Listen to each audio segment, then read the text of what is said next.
Let's get into some marketing, radio advertising to be exact. Did you know that in today's day and age, radio advertising can be very effective? I questioned that statement. I'm like, who's listening to radio these days? I thought everybody was listening to podcasts and got the auxiliary cable and just listening to different things and not radio. But then the radio station hit me with this.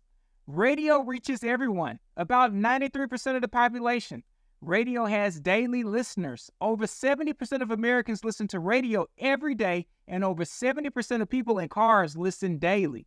So I'm like, okay, radio sounds like it's a great way to reach a large audience and build some brand awareness. So let's try this out.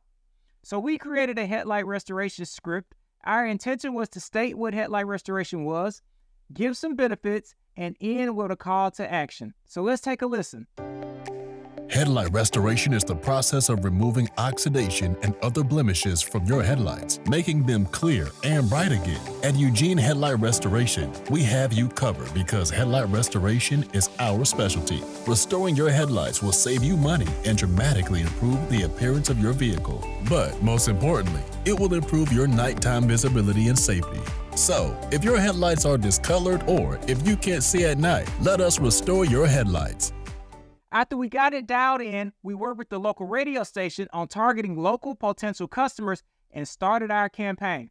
Right now, we're a little less than a month into it, but we've reached hundreds of people in our local community, built brand awareness, and lined up 5 jobs thus far. So if you're considering radio advertising, be sure to do your research and choose a station that reaches your target audience because it can be effective.